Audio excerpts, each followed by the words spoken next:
Hey, it's Ben Wise from ZOAR Fitness, and this is the name game.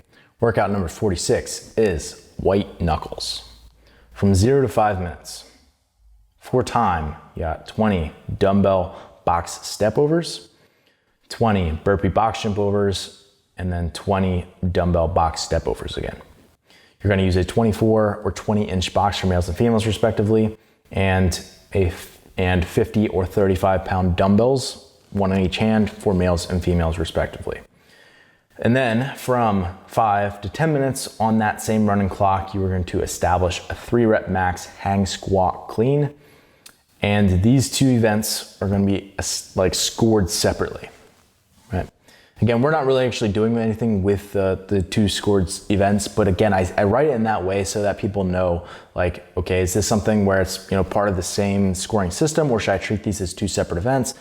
If this is something like the Open or like an online qualifier sometime, or even like an in-person event, like it's very important if you understand if, okay, are these somehow aggregated and put together, or are they scored as two separate things? Again, if you're someone who's super strong and you know that, oh man, that first part, I better do really well because I'll probably do okay in the second part, to hit that first part harder.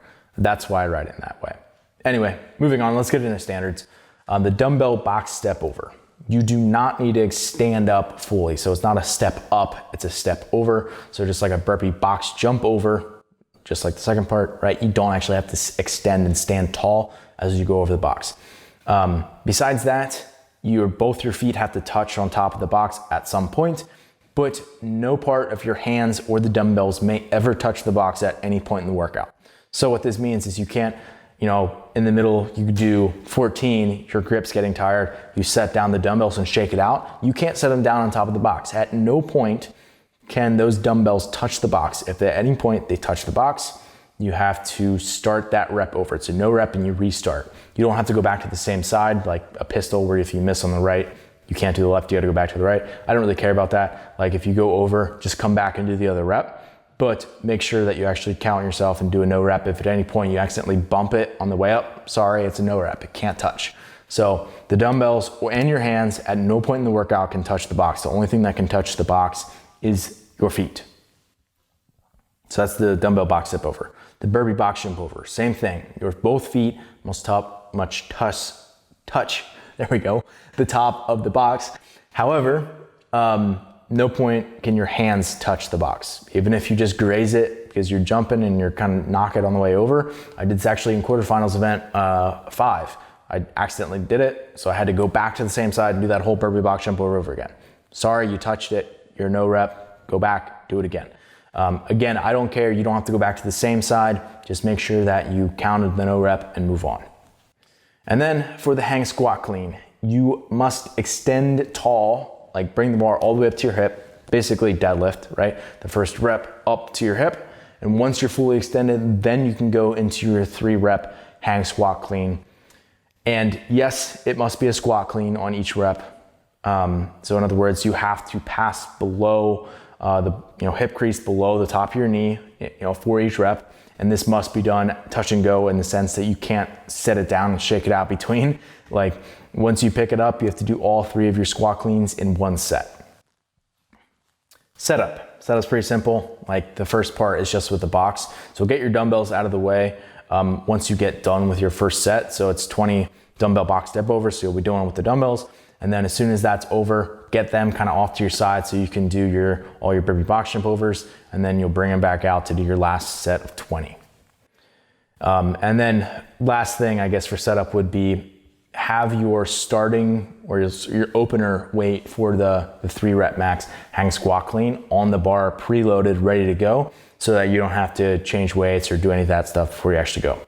And then one thing that I forgot to mention for the standards, each time that you do a hang squat clean complex, the 3 rep max, for it to count, the collars must be on, so clips must be on the barbell. If there's not clips on the barbell, that rep does not count. It's one of the things, again, that's been mandated a lot, that it's easy to forget about and not actually put them on. If you want them to count, put them on. All right, strategy. Tip number 1, send it, right? First part, it is a a fast and furious workout. Like that's the idea behind it. It's only 60 reps. Only 60 reps, right? Like it's gonna hurt pretty bad, to be honest. It's right in that kind of lactic zone, but at the same time, you can't break this and expect to do well on this. This is one of those that like, yeah, it's kind of a long sprint, but at the same time, like you don't really have a choice. Like if you wanna be competitive here, you're gonna have to drop the hammer from the get-go and hang on as long as you possibly can and keep the cycle speed up and make sure you stay unbroken. And yeah, just hang on. What that's gonna probably do, however, is not give you a lot of time to recover and probably not put you in a great place for hitting a really good number for your max, right? So again, for the first part, send it. Just don't take any intentional breaks and don't pick a methodical variation, like sprint it, because it's a sprint. Second one is understanding that there are gonna be grip limitations here. So you're gripping in the dumbbell box step over, and that particular variation is just like taxing on your grip. Like your dumbbells, unless you're someone who's really good and you can stand sideways and just kind of have very minimal swing with your dumbbells, that actually might be a good variation, especially if you're someone who's taller. And when you put your foot on top of the box set, like you're not like deep in a squat. Like for me, like when I step up, I'm like way down where my hip crease is way below my knee, and it's like I'm coming out of like a pistol when I'm doing these. For someone who's a little bit taller, and then maybe or something like this, where it's more like a parallel, close to 90 degrees with that joint angle, you can probably get away with stepping over laterally. Again, it doesn't have to be facing for the dumbbell box step over. For the burpee box step over, it is to have to be lateral. But for the dumbbell box step over, it's perfectly fine if you're moving lateral over. But if you're holding these and you're having minimal swing as you're going back and forth, that's gonna save your grip. Whereas if you're someone who has to face and kind of, you know, run up and over. I'll link to a technique video that actually explains this a little bit better. But basically, if you're having to do that, you're doing a lot of like this sort of action with your dumbbells, right? Where you're literally like manipulating and moving them around. And what that does is it just blows up your biceps, your shoulders, and especially your grip. Like you're hanging on as these weights are swinging around. That's really taxing. And it's a long time under tension because you're doing 40 reps, and these are not fast 40 reps. It's a slow to moderate 40 reps. So understanding that when you do that and you're breathing really hard, and now you have to go into a 3 rep max hang squat clean, which is arguably the most challenging movement that you can do for your grip in a situation like this. It's like maxing out the weight, but it's from a hang, which makes the grip demands more. And especially when you like go to catch it each time, like you basically have to think about catching it at your hip to be able to re-grab and then go again. Like it's a very taxing variation. So number one, just understand that like this is gonna have implications for both the first part of the workout, but also the max lift as well. And this kind of like leads me to the third point, is that this is really a fatigued max. You're not gonna hit some like a massive number here. Like no one's gonna PR their lifts here. It's just not gonna happen because number one, there's just not enough time. Like some people, you know, you potentially could get capped on that first part, the 5-minute mark, and you have 0 time to rest. Or if you're someone who is more powerful, you're just gonna create more fatigue for yourself, and you're still gonna have to be super fatigued when you're actually going to lift.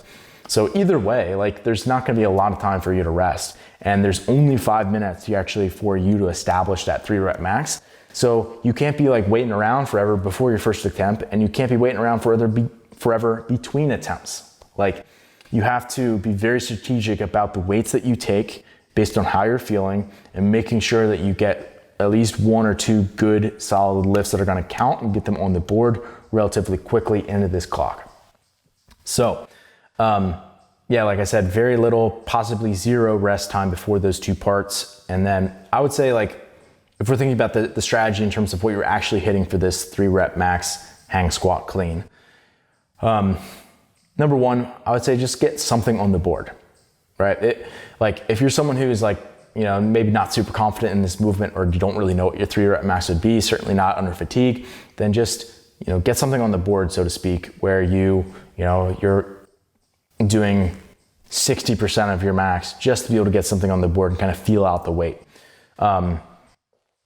So yeah, I mean, it's totally possible that you just feel like trash, that your grip's blown up, that you sort of feel pukey because this is such a high metabolic workout, that you just feel kind of blown up from that, and that you didn't really recover at all. That's just gonna allow you to kind of get a score on the board and be like, okay, now I can kind of move on with the workout. That's something I recommend for a lot of max lifts.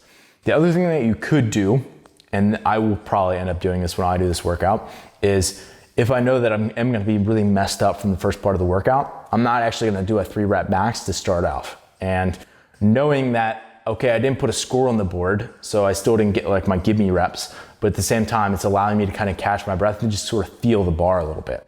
So maybe I'll do, just a single at 225, see how my grip feels, see how my breathing is and how my bracing is and my mechanics of everything are working after a workout like that. And then I don't have to rest so long because I only did 1 rep and that's not as much time and attention. Then I can build a little bit and hit a 3 rep max that's pretty solid, rest again and maybe hit 1, potentially 2 more of those complexes. I don't see people taking more than 3. If you're taking 4 attempts, you probably kind of underestimate yourself at the beginning. If you're only taking 2, you probably kind of messed up a little bit in terms of like, you probably waited around too long to actually get started, or your time capped right at the beginning of the end of the workout going into the 5-minute spot.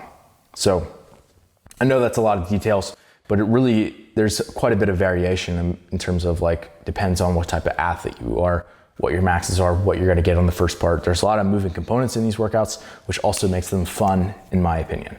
So best of luck on the workout. If you're someone who's just watching this on YouTube and you're not subscribed and you're not a part of Pro yet, you can get a free 7-day trial of the protocol if you go to zoarfitness.com/pro-trial. Get 7 days for free. I'll link to it below. For everybody else, best of luck on white knuckles.